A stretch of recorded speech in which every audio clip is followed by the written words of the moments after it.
Show of hands, how many of you are, or maybe you don't know, but how many of you are currently outsourcing vendor services now? You probably are and don't know about it. So how many in the room are currently have full-time on-site administrators, executive directors?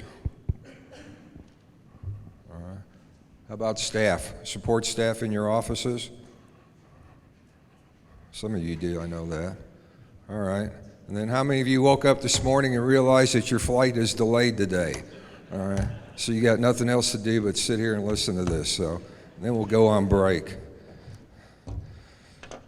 So welcome to the panel this morning. We're going to talk about the outsourcing of administrative services.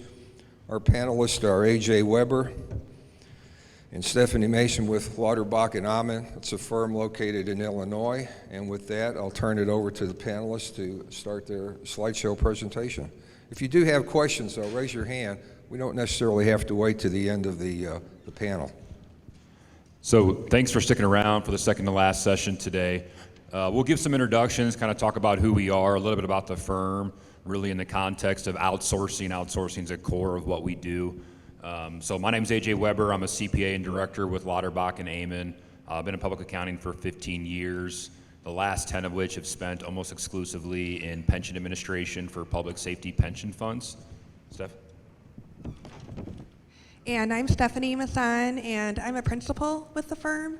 I spent 20 years in local government, and before coming to Lauterbach 2 years ago. For me, it was an easy transition to go from a career working in local government, where I oversaw the finance functions, and I actually served on a police pension board and a fire pension board, and it was great to join a firm that specializes in this field. So our firm started 25 years ago really to serve the government sector. We thought the government sector of public accounting wasn't getting the same kind of level of service the private sector was. So we started with municipal audits. Doing those municipal audits, there's always a police and fire component. Those police and firefighter pension funds eventually asked us if we could do a little bit more for them. Could we provide a little more financial statement preparation on an interim basis and not just once a year? Hey, you're reviewing benefit calcs. Could you do this for us on a more regular basis? So we started just by providing what we really call compilation services and some benefit payment review. Eventually they said, hey, you're showing up to meetings and you're giving us your financial statements. Why don't you take the minutes? Why don't you prepare agendas and our board packets? So we said, sure, so we started outsourcing that. The same thing happened with our actuary practice. Today we serve over 350 public safety pension funds throughout about 13 states, mostly in Illinois, Texas, and Florida. But it's a core of what we do is outsourcing these functions. And it's a different level of outsourcing for each pension fund. Although a lot of the services are the same, and we try to customize the scope to each individual pension fund. The same thing happened in our audit practice. And this is the kind of a trend we're seeing in the industry. Our audit practice would perform an audit. The company or the government would like the service, and they say, hey, you know what? We lost our payroll clerk. Do you guys know anybody? Well, why can't we fill that role? So today we have an outsourced financial services or outsourced accounting function in over 100 communities. And that varies from, again, just filling a couple of days a week or maybe even a couple of days a month to full outsourcing of a financial or executive director position or a CFO position. Our team, along with Stephanie and I, currently are the outsourced CFO for an interim basis of a $9 billion pension fund. So if we could advance to the first slide. Thank you. So for this panel discussion, we will touch on several aspects of outsourcing. Basically all the W's, what, where, when, why, even a little bit of the how. Hopefully this session will give you all some things to think about when managing your own funds or even provide some guidance and thoughts to your clients, because I know we have a lot of service providers in this room as you work with them. Next slide. So what is outsourcing?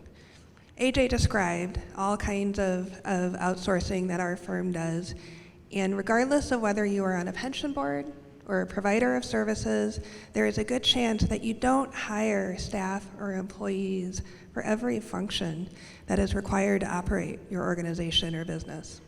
Typical outsourced services in the pension world include our very important investment consultants, but also financial services, such as accounting, payroll, even audit, or even assistance with special reporting, IT, attorneys, and some of your funds may have more than one attorney, depending on different specialty needs that they have, and of course, the topic for this session, third-party administration. So even to give you an example, we're a public accounting firm with about 200 people. At the core of what we do is government audit, government outsourcing, pension fund administration. We have an internal IT department. We have 4 people in our IT department. But with this day and age and the emphasis on cybersecurity, we outsource that portion, that expertise, to a cybersecurity firm. So all of our programs, our firewalls, our systems. So even though we have our internal strength of an IT department that supports our staff, we outsource the cybersecurity function. And that's what you're going to see. Like it doesn't have to be a one-size-fits-all approach. Do what you do best and outsource where you think you have needs. Next slide. Sorry, we don't have a clicker. So the scope of what we do for pension administration, again, is at the heart of the beginning of every conversation. What do you do well? Is there an administrator that's already there that's performing some functions and you just need to supplement what you're currently doing? Do you have an administrator retiring or leaving and you need full outsourced scope? What we do for one pension fund is different from the other. It really needs to be based on the needs of your individual pension fund and board.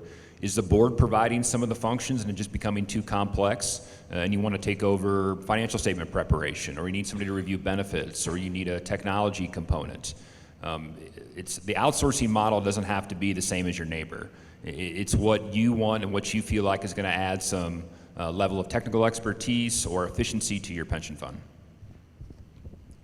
AJ, just let me ask you a question real quick in regards to that. So if you have systems out there, we just asked the question when we started, that have full-time administrators, executive directors in-house, they have staff in-house. So is there a need for a backup? All right, so what happens if something happens at home in your office? What's the concern in regards to having some backup? Good questions. So honestly, a lot of the outsourcing requests we get for pension administration, it's usually the employer or the plan sponsor that is running a lot of the program and just having difficulty keeping up. So what they like to do is, hey, can you guys take X, Y, and Z off of our plate? So our pension staff is about 90 people. So it's kind of the bus or lottery theory. If Stephanie or I get hit by a bus or lottery, there's somebody else at our firm that's going to step up and have some continuity in the operations of your pension fund. So when you have an individual administrator, life happens, we can come in pretty rapidly, especially if we're already performing some of the functions for the pension fund, and be able to step right in and make sure that your operations at the pension fund continue without stopping.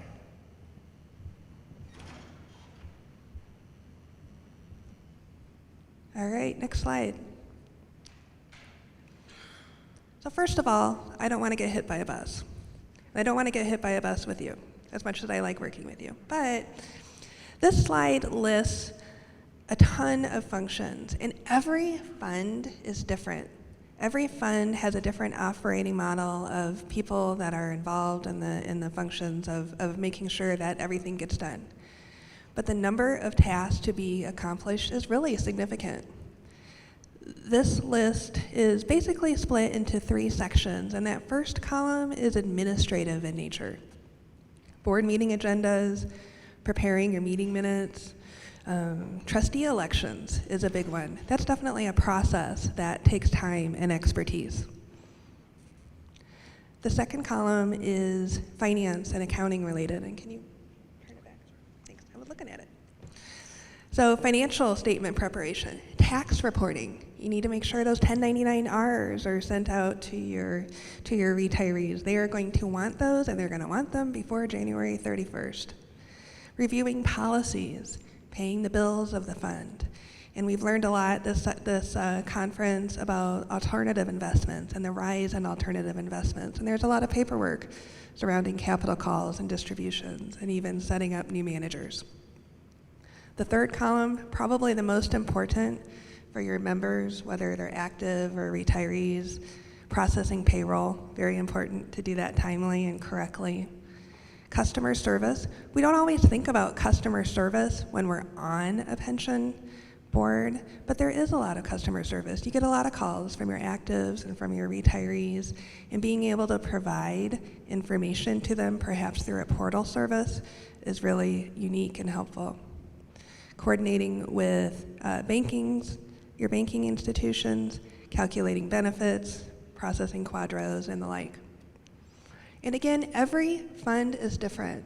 And in the last municipality I worked with, and again, I served on both the police and fire pension funds. I won't say which one was better or which was my favorite. Got to be careful with that.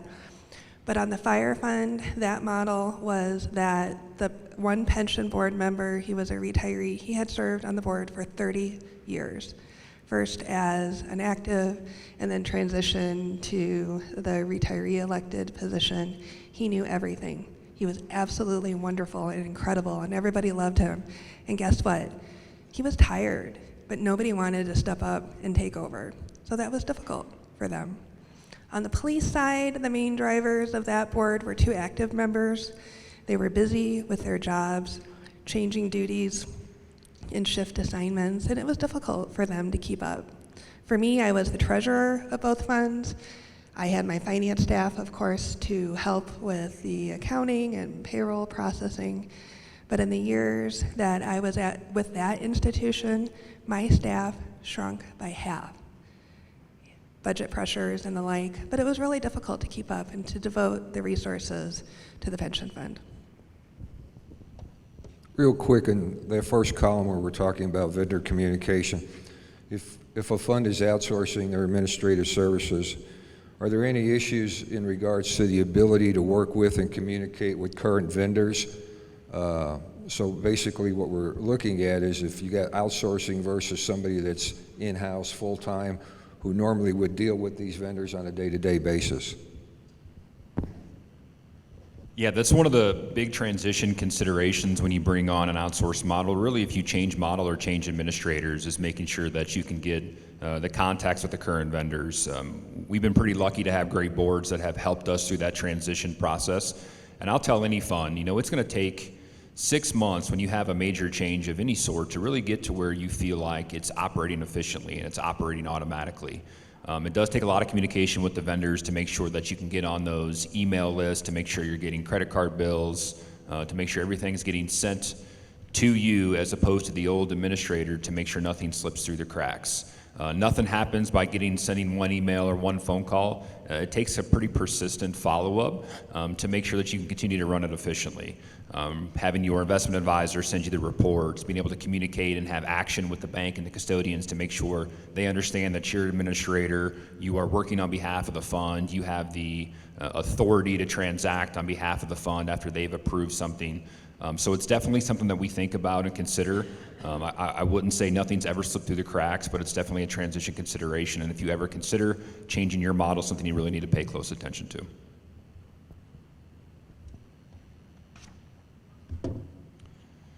So on the next slide, is outsourcing right for us, and kind of the next 2 slides, and when's the right time to outsource or think of a model?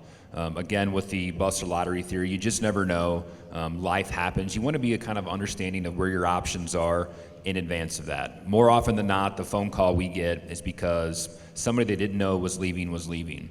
We had an opportunity with Paul's fund to learn from a longtime administrator and kind of be that backup administrator until he formally left. But there's been other funds that call to this, and like Stephanie said, staffing is short.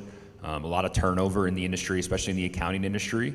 To be able to come right on within a month and continue with the fund operations and the pension fund administration. We've been lucky enough to have a fairly large staff that supports what Stephanie and I do. We might be the ones at the meetings, but it's all we do on half of the firm. So we have 90 people devoted to pension administration. We definitely couldn't do it all ourselves. So God bless some of the administrators that it's a 1 or 1.5 person shop that are able to handle all that themselves. But it's really important to understand where your strengths lie, what your administrators are good at, and if they are struggling for resources. It's hard to retain really good, qualified people, keep them happy for a long period of time. That's why we found it's not always come in and take over. It's, hey, can you help support? Can you help support maybe the demographic information and deliver it to the actuary? Can you help support a technology solution that will allow our active members to get benefit calcs? Or can you run the website? Again, it's not a one-size-fits-all. You got to figure out when it makes sense for you. It's not always able to read the tea leaves of somebody that's currently operating, or if the city's taking over the plan, if they're the ones operating, if they're going to say at some point, you know what, we can't do it anymore, it's getting too complex. So it's good to know your options kind of in advance of that happening. So one more slide, please. One more time, sorry, next slide. The main reasons we get asked to come in and talk about what we do or be able to provide a solution, or other firms that do kind of similar services. Increasing complexity of plan administration. Plan administration is a full-time job. We heard the PRB yesterday talk about the new funding, soundness, and restoration plan and the new provisions they have. Keeping up with all the complexities of your plan document, the complexities of the laws in your particular state, in Texas, the government code, it's difficult. Like, do you have somebody that's willing to have that full time? And if it's your volunteer board that's operating some of the pension administration as opposed to a paid administrator or an outsourced service, do they have the time to devote to a non-paid position to really making sure that they understand all the complexities that go with plan administration? More often than not, our clients in other states, it's the employer that is running parts of the administration, usually the financial statement preparation and the benefit function. They don't have the time and resources. They kind of put their hands up and say, you know, we're done. This is the pension fund's responsibility, and that's a lot of times what drives the conversation with us. The importance of compliance.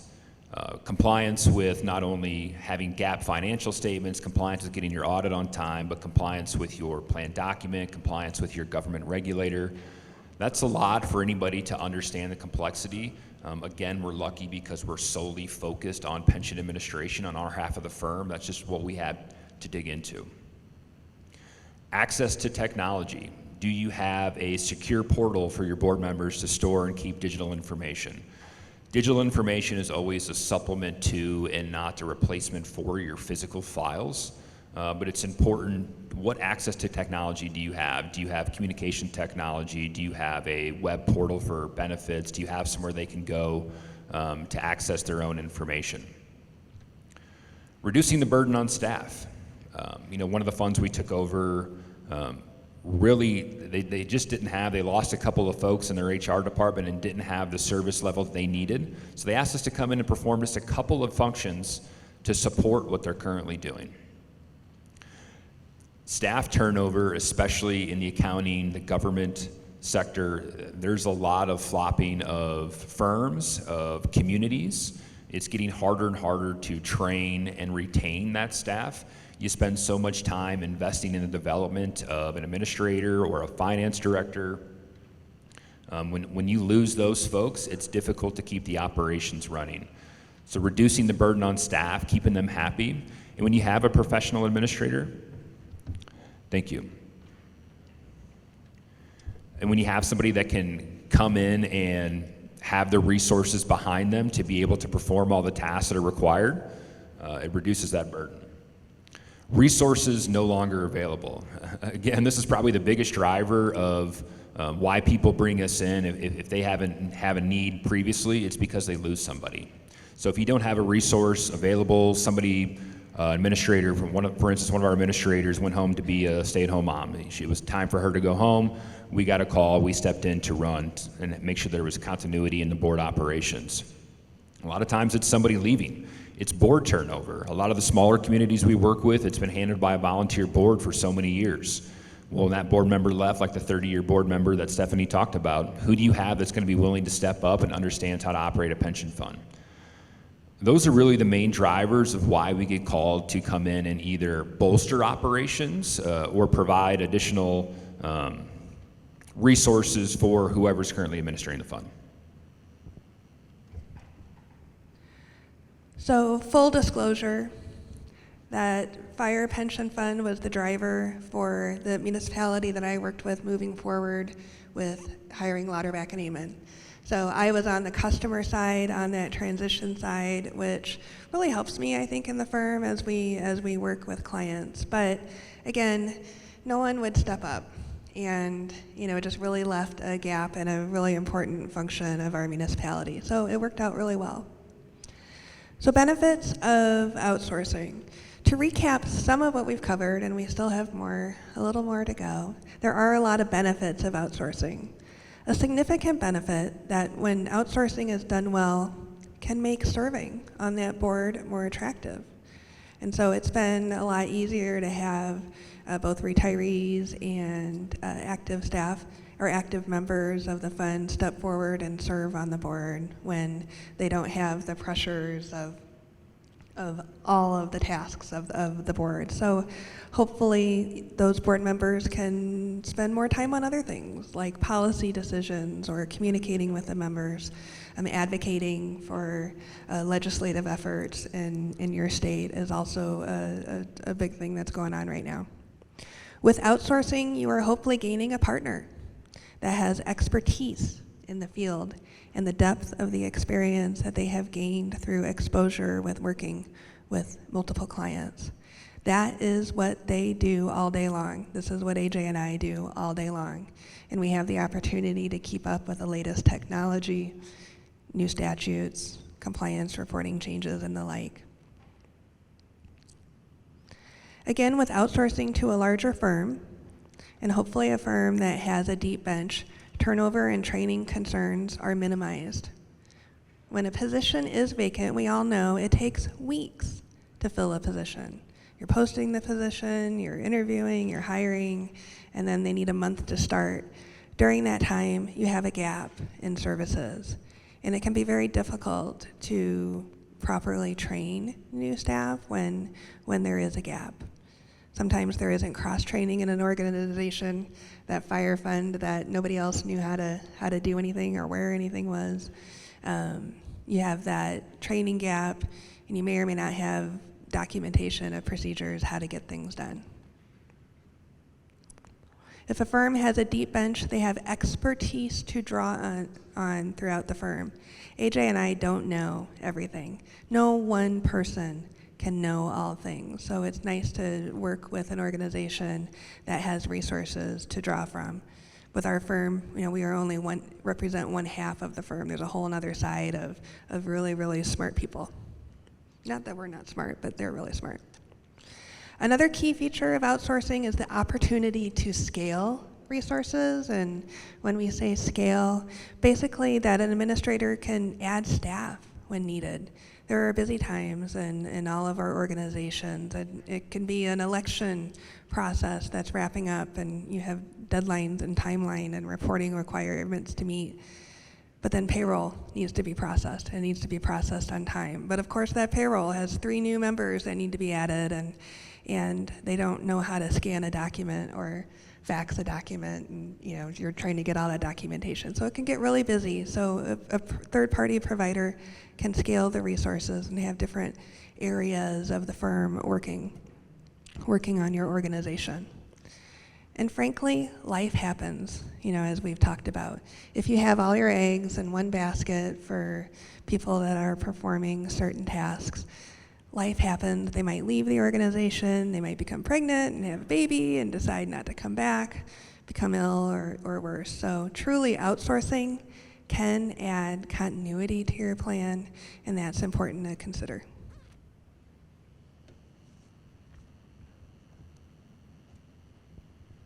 Paul alluded to this in his question, but what are some of the transition considerations? So I probably helped with the transition of 150 to 200 police and fire pension funds over the last 10 years, and each transition is different.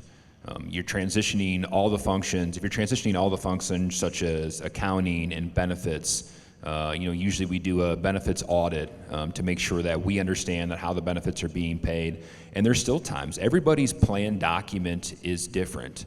And have you documented how you interpret each kind of individual piece of that plan document, how interest applies, what's your 4-year salary, what it includes? A lot of times you can pick that up from going through benefit calculations, but it is one of the transition considerations to always think about. Have you documented how you've handled each piece of that benefit structure?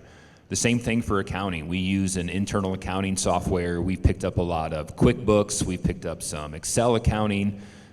We have a staff that does nothing but prep compilations for us, so we are lucky. But getting to make sure that you have your financial statements ready for that audit is to make sure one of the critical functions that we try to make sure that we understand where we're at from an accounting standpoint going into the plan's fiscal year end. The same thing with communicating with members, especially if you have an internal or your board has been functioning or the city has been functioning as your main point of contact. Well, how do your members know who your outsourced provider is? That name doesn't mean anything to them. So sending a welcome letter, letting them know, hey, we've hired this board to supplement what we currently do, or this person has left and they're gonna take over with the functions of what they currently do. How do you get in touch with them? One of the things I think we're lucky with is we have a benefits hotline. I'm not always in the office, Stephanie's not always in the office. We have some folks that have been pension fund administrators that answer the phone every day. They may not be local to you, you may not know them, and that's one of the difficulties of a transition. If you're going from an in-house administrator who knows all the ins and outs of the personnel, knows who the firefighters are or the police officers are, and say, hey, we know Johnny just had a baby. You're not going to have that with an outsourced model. But what you will have is somebody hopefully always answering the phone and giving you good service to communicate back, whatever you're looking for, direct deposit change, W-4, having that communication and being responsive, and you really have to partner with the board.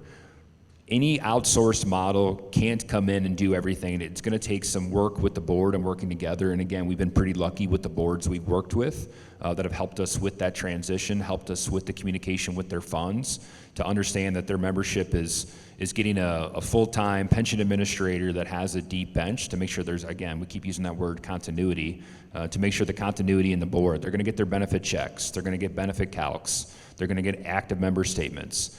It's important to make sure your board is partnering with you on those transitions.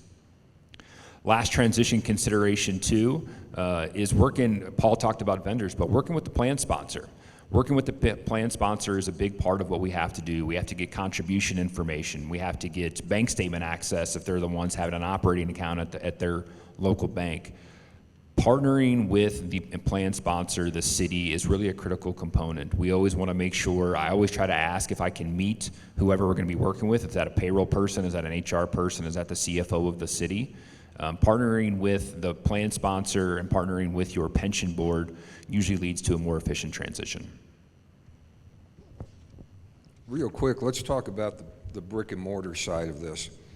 I would say many of the systems in the room have some type of office situation that they work out of, providing service to current and retired members, the ability to communicate with those members. Those members know where to go if they need to talk to somebody. The face-to-face in-person meetings of the board during COVID, a lot of that stopped and we went to Zoom. I would say most systems are back to face-to-face meetings. There's probably still Zoom going on the side with their current vendors. I think there's still a slow transition of people going back into the office. So how does all that play in regards to what you guys are providing? So that's really based on individual fund needs. So when we enter into a discussion about outsourcing either components of or full pension administration, that's one of the first things we're going to talk about. Obviously, our office, we have one office, it's in Illinois, and most of our clientele at this point is in Illinois, most of our public safety pension funds. But really only, let's call it 20% are within a half hour of our office. We pay probably 15,000 pensioners every month, and I bet we get maybe one that comes to our office for one reason or another. Get something signed, get something notarized by one of our notaries. So it's definitely a challenge, and the outsourcing model is not right for everybody. Some smaller communities really want to have that person that's there in an office or in the municipality to be able to have a face-to-face contact. The last couple of years have shown us that technology can really supplement that, but that technology piece, again, isn't for everybody. We have a benefits hotline, we have the Zoom capabilities or Microsoft Teams. We try to be in the location for our pension funds, if they're within an hour or two, every quarterly board meeting. But a lot of times we've been able to, through Zoom, attend once a quarter, twice a year, depending on the transition, to make sure that they feel comfortable with the services they're providing. Any service you provide, you're going to be happier, you're going to feel more of a connection if it's an in-person. Zoom is very informal, especially in a board meeting setting, but it has allowed us through the use of technology, one, to scale costs down, costs for travel or cost to, even if you're just driving to a board meeting, there's costs involved in that, and to scale the time. Savings in time is savings in money. So the technology component, again, it's a fund by fund consideration of what they really consider important. If they have to have and they need somebody in that office 8 hours a day, that's probably not the right model for us. If they're comfortable, and usually it's the retirees that we're talking about. If they're comfortable with making a phone call, sending a fax, having an email, setting up a Zoom meeting, we're trending in that direction, especially with the younger generation, and that's how they like to communicate, even via text. Be surprised how many questions I get from board members via text. So it really depends on what the fund values and what the fund needs. I can tell you we've had some transitions where that was really a worry and a consideration, but I think as long as you're responsive to requests of active members and retirees and you can show them that through technology, we can overcome that obstacle or that hurdle.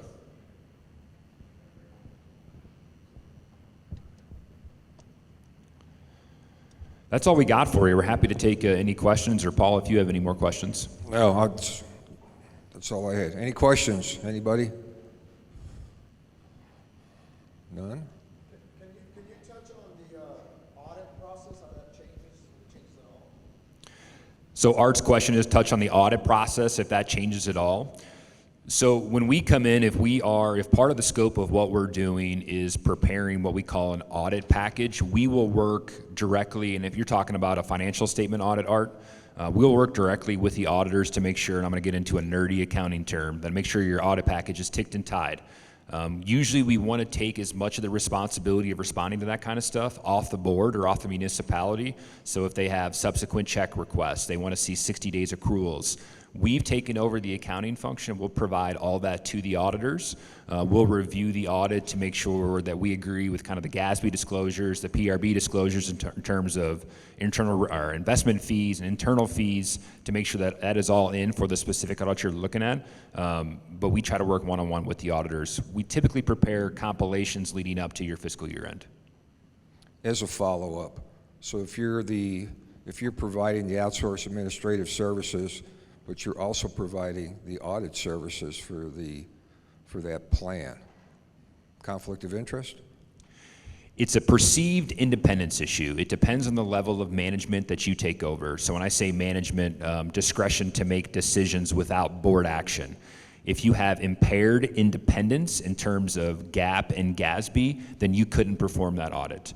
But if you are okay with it's really a question of perceived independence. As long as you aren't taking management responsibility, you can prepare compilations and be an auditor. But if you take over management responsibility and this has to be laid out in your engagement letter, then you could have an issue. Any other questions?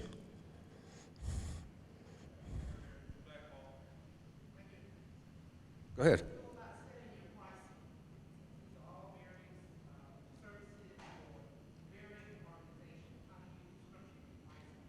So the question was, how do we structure our pricing based on various services? Usually I just guess. No, with the experience we've had of working with about 350 pension funds, we have a pretty good idea of the amount of time it's going to take, and we have a blended rate, so partner, director, and then all the way down to our staff level of a blended rate of hours. And ours is an engagement letter. Usually what we typically like to do is say, this is our best foot forward. We issue a 1 or a 2-year engagement letter. And an engagement letter for an accounting firm just sets whose responsibility is what's the scope of the work, the agreed upon pricing. It's not a contract. What I always tell the funds, if you're not happy with the service that we're providing, that's not a contract, that's an engagement letter. There's a 30-day out clause. So usually after a year or two, we have a pretty good indication if, based on the hours that we put in, and there's a lot of hours too, like a phone call to our benefits hotline isn't getting logged, that we have to account for, but it's based on experience and the hours that we anticipate the scope of work that you're looking for is going to take over a 12-month period.